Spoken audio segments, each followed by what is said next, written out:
Huli sa akto ang isang akyat-bahay sa Quezon City at sa kanyang pagtakas nagtago siya sa banyo ng bahay.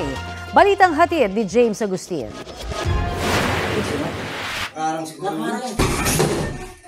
Sa pilitang binuksan ng mga pulis ang pintuan ng comfort room ng isang bahay sa Barangay UP Village, Quezon City. Doon nakasentro ang paghahanap sa isang lalaki na naaktong nagnanakaw ng mga gamit sa bahay. Nang buksan na ang ilaw, nadiskubre kung saan nagtatago ang sospek. Labas ka dyan! Labas! Labas! Labas! Pinadapa ang sospek, tsaka pinusasan. Ayon sa pulisya, pagka-uwi ng may-ari ay kinagulat nito nang madatnan sa bahay ang sospek. Nung pagpasok niya ng gate, nakita niya itong isang lalaki sa loob ng kanyang tahanan. At nung napansin siya, habang bitbit yung mga gamit, agad tumakbo to, mabilis tumakbo patungo sa direksyon ng kanilang banyo. Lumabas ang may-ari para humingi ng tulong. Ang ibang ninakaw na gamit nasa gate na raw ng bahay. Nakataon na itong mga pulis natin, kasalukuyan nagpapatrol sa lugar.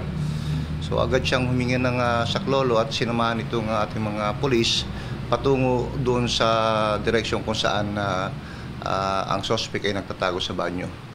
Nabawi ang mga ninakaw na gamit kabilang na mga speaker, DVD player, printer, 2 gulong at electric fan.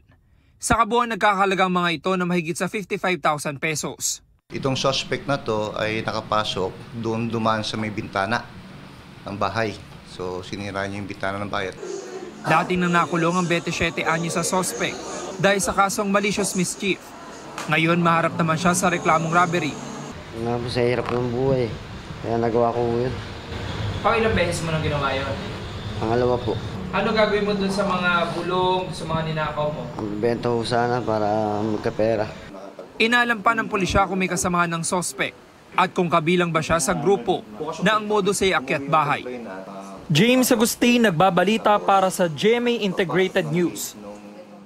Kapuso, para sa mga maiinit na balita, mag-subscribe sa GMA Integrated News sa YouTube. Sa mga kapuso naman abroad, subaybayan nyo kami sa GMA Pinoy TV at sa www.gmanews.tv.